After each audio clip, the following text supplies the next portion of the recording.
c'était beaucoup de stress. J'étais rongée par le stress, en fait, c'est ça. Ils m'ont rongée par le stress et ça va même un impact physiquement. Je me regardais dans la glace et je me suis dit: «Waouh, en un mois, j'ai pris 5 ans, quoi». Enfin, physiquement, j'étais marquée et donc du coup, j'avais peu de ressources en moi. Tu cherches à déployer pleinement ce que tu es, tes talents, tes aspirations, et tu sens qu'il y a quelque chose qui bloque. Peut-être que tu traverses en ce moment une période un peu difficile où tu as même l'impression d'être ballotté dans une tempête. Tu cherches des ressources, une impulsion, des lueurs de foi pour éclairer ta route vers un équilibre plein, stable, fécond. Alors, reste avec nous pour une traversée vers l'essentiel. On embarque sur un petit voilier en direction d'une île aux ressources. Alors c'est une image à emprunter à la navigation. C'est pour te proposer d'écouter le témoignage inspirant de mon invité d'aujourd'hui qui nous transmet son expérience, ses outils de résilience. C'est un partage d'histoires vécues, de ressources utilisées pour sortir de l'orage, retrouver l'équilibre et aussi comment les épreuves peuvent parfois transformer des vies. Travailler sur les 3 dimensions de notre être, le corps, l'âme et l'esprit, voici une direction qui ouvre l'horizon. Je suis Anne Rollo-Lapointe, bienvenue dans l'Essentiel, le podcast qui nous conduit vers l'équilibre après la tempête. Nathalie Portron, bonjour. Bonjour Anne. Alors écoute, je suis très heureuse que nous embarquions ensemble pour une traversée de l'essentiel. Et avant de te présenter, je vais te poser une question, alors un petit peu directe, tout de suite dans le bain. Nathalie, pour toi, qu'est-ce qui différencie une simple difficulté d'une véritable tempête de la vie ? Pour moi, la difficulté, c'est quelque chose qui est désagréable à vivre pendant un court moment. C'est-à-dire qu'on peut la surmonter rapidement et efficacement. Voilà, mais la difficulté peut revenir après plus tard, alors que la tempête, pour moi, c'est Je quelque suis chose Anne qui dure Rollo-Lapointe, dans le bienvenue temps dans et l'Essentiel, le podcast qui qui va nous nous conduit chercher au vers niveau l'équilibre après la des tempête. émotions, une multitude de sensations et d'émotions corporelles et même mentales, en fait, et qui durent dans le temps, en fait. Pour moi, la tempête, elle dure, alors que la simple difficulté, elle est ponctuelle. Nous allons justement évoquer une tempête que tu as traversée, les ressources aussi qui t'ont aidé. Et d'ailleurs, je crois que tu vas nous partager une petite ressource vers la fin que toi qui nous écoutes va pouvoir aussi utiliser. Nathalie, alors nous nous connaissons bien depuis maintenant, je crois que ça fait à peu près 4 ans, je crois qu'on s'est connus pendant le confinement. Alors nous nous intéressions, toutes les 2 à l'alimentation, à la santé, et puis nous avons aussi trouvé d'autres points de convergence, dans nos métiers respectifs. Nous nous intéressons d'ailleurs toutes les 2 à la régulation de ces émotions dont tu viens de parler, avec des techniques, qui sont différentes, hein, mais qui sont, voilà, tout à fait complémentaires.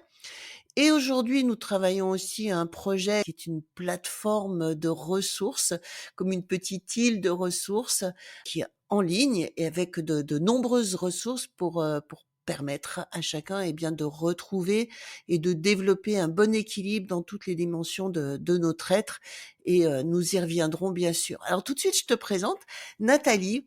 Tu es une femme que je qualifierais de pétillante et passionnée. Alors, tu es praticienne en psychopédagogie positive et réflexes archaïques.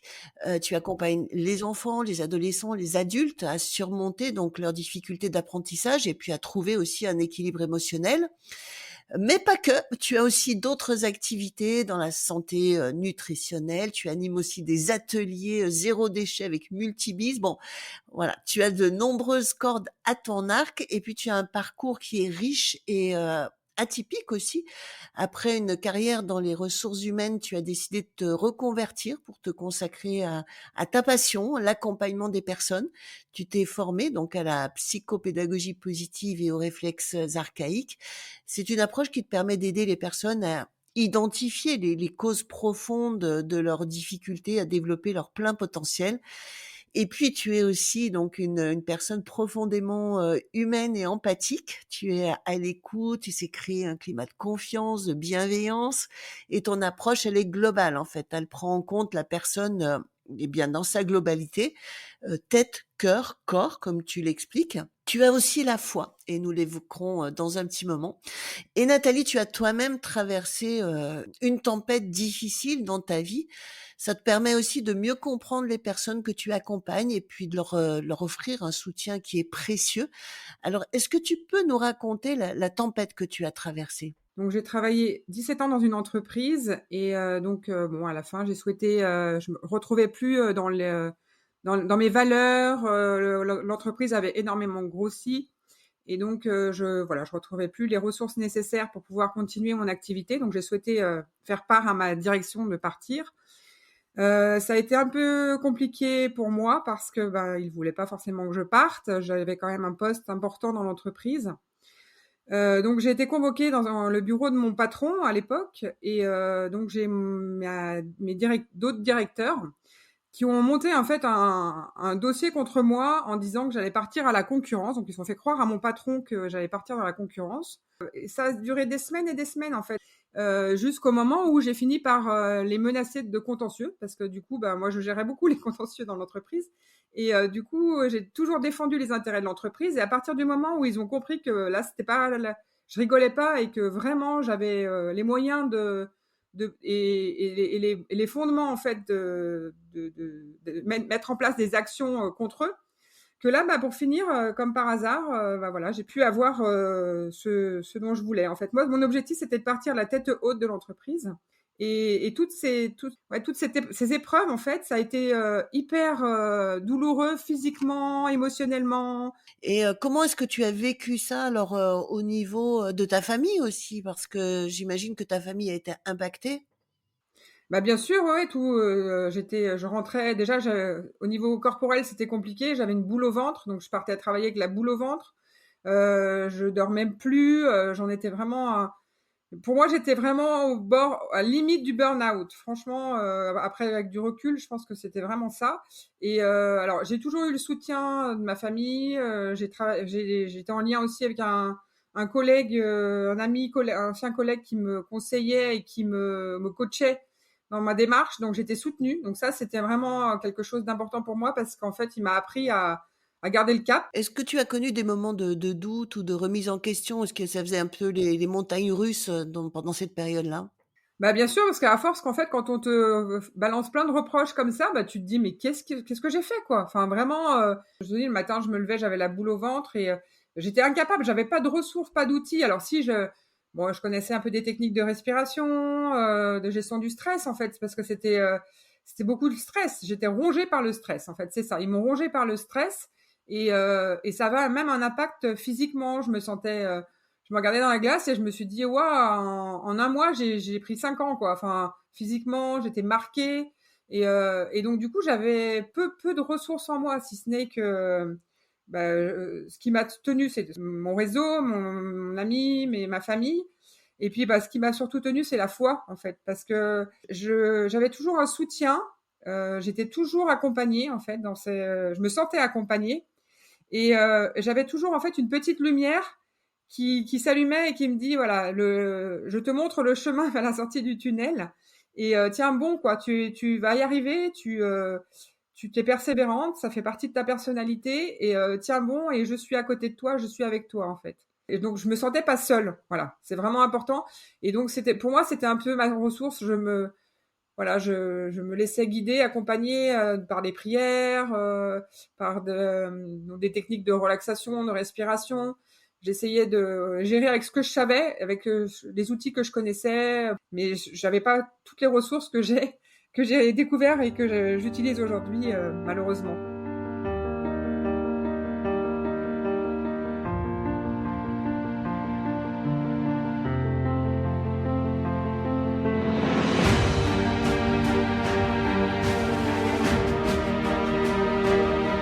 Oui, parce que nous travaillons en fait toutes les 2 sur, des techniques différentes, mais de régulation, des émotions. Nous connaissons donc l'importance de l'émotion des émotions, alors de les accueillir évidemment, c'est vraiment très important, mais quand elles nous débordent aussi, de pouvoir les réguler.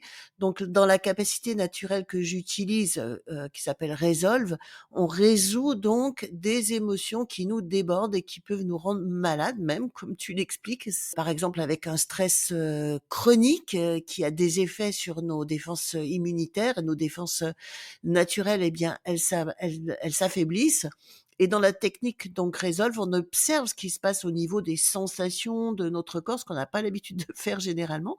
Et puis on laisse faire ces sensations jusqu'à ce elles s'apaisent. Et donc toi, tu as pu sortir de ce tunnel en fait où tu n'en voyais pas la fin. Tu as pu à un moment donné reprendre ta liberté. Dès que ça a été fini, mon grand soulagement, ça a été ça, d'être vraiment me sentir libre. Alors après, c'est comme toute tempête, hein, cette tempête, elle t'apporte des choses et ça te fait prendre du recul aussi. Et moi, ce que j'ai vraiment découvert, c'est déjà d'une part que je voulais plus travailler en entreprise parce que j'en avais marre de travailler pour les autres. Donc ça a été vraiment révélateur à ce moment-là. Et là, j'avais vraiment besoin de liberté. Ça m'a vraiment marqué au niveau corporel, au niveau, ouais, j'ai vraiment eu des séquelles longtemps. C'est un traumatisme émotionnel, on pourrait l'appeler Ouais, comme c'est ça. ça, exactement. Qui m'a rongée en fait. Je souffrais du syndrome de l'intestin irrité aussi, donc du coup, bah ça a pas favorisé, ça a plutôt favorisé à dégrader la porosité de mon intestin, tellement que j'étais vraiment, je me sentais rongée de l'intérieur. C'était vraiment le terme en fait. Donc petit à petit, tu as pu sortir et puis, tu as pu créer donc, ta propre activité et donc tu t'es appuyé justement sur ce que tu as vécu pour pouvoir, développer ton activité. Tu travailles sur les émotions, tu travailles sur la nutrition donc, ce sont des ressources que toi tu as, clairement éprouvées et que tu, utilises aujourd'hui pour aider les autres aussi. Tu les utilises pour toi et pour aider les autres. Exactement. En fait, moi, je pars du principe que bah, il faut vivre aussi les outils que l'on propose. Donc, j'ai eu, alors ça, c'était vraiment enfin, je dis pas que c'était un hasard parce que je pense que là, c'est pareil. On parlait de foi tout à l'heure, mais je pense que c'était, voilà, c'était un signe. C'est que 2 mois après, j'étais à l'époque vice-présidente de l'association des parents d'élèves de l'école de mes filles et avait lieu une conférence. On co-organisait une conférence avec la Fabrique à Bonheur sur la psychopédagogie positive, justement. Et je me suis dit, waouh, fabrique à bonheur, alors que moi, j'étais limite en train de sombrer, en fait. Je me dis, waouh, qu'est-ce que c'est ça? Et donc, je suis allée voir la formation et tout était sur Paris, etc. Et c'était marqué nouveauté à partir de mars 2017, formation à Lyon. Donc là, je me suis dit, waouh, super. Là, j'étais au fond du trou et d'un coup, la lumière revient et tout s'aligne. Donc, j'ai fait cette formation où là, j'ai découvert pas mal d'outils, la communication bienveillante, bah, les réflexes, la cohérence cardiaque, plein d'outils de développement personnel que j'ai vécu en fait, que j'ai testé sur moi. Et c'est grâce à ça en fait que j'ai eu à cœur et par rapport aussi à ma personnalité de toujours vouloir aider les autres, bah, de créer mon activité. Et je me suis dit je veux en faire un métier. Je veux vraiment pouvoir bah, transmettre parce que c'était vraiment une de mes c'est un besoin pour moi de transmettre et d'être en lien avec les autres. C'est vraiment 2 besoins qui sont forts chez moi. Et donc en novembre 2017, j'ai créé mon entreprise et j'ai pu avoir la chance de pouvoir mettre tout de suite en pratique les outils que j'avais découverts et appris et testés sur moi. Alors je dis pas qu'il faut, enfin c'est important de vivre des situations et des tempêtes émotionnelles, mais moi pour moi la tempête émotionnelle elle est difficile à traverser, mais après avec du recul elle nous fait grandir. C'est vraiment moi pour moi ça m'a fait grandir en fait. Alors, est-ce que tu pourrais nous partager un exemple d'un outil que tu utilises aujourd'hui qui pourrait intéresser aussi, ben, la personne qui est en train de nous écouter aujourd'hui? Alors oui, j'en utilise un que j'aime bien partager, c'est le tableau de visualisation positive, que j'appelle ça, ou vision board, ça dépend des personnes. En fait, on prend un temps. Alors généralement, moi j'aime bien le faire soit en début d'année, soit à la rentrée de septembre, ou à chaque changement de cap en fait dans sa vie, où là on se pose, on prend un moment pour réfléchir déjà quelles ont été nos réussites, ce dont nous sommes fiers par rapport à ce qu'on a vécu soit l'année d'avant, soit récemment, soit depuis longtemps. Et on valorise un petit peu nos réussites. Puis après, on va se pencher un petit peu sur l'année, mes objectifs, de quoi j'ai envie, de quoi j'ai besoin cette année. Déjà, on va mettre sur papier en fait plein d'idées. Et puis après, on va utiliser des magazines et c'est là où c'est super parce qu'on fait appel à l'émotionnel.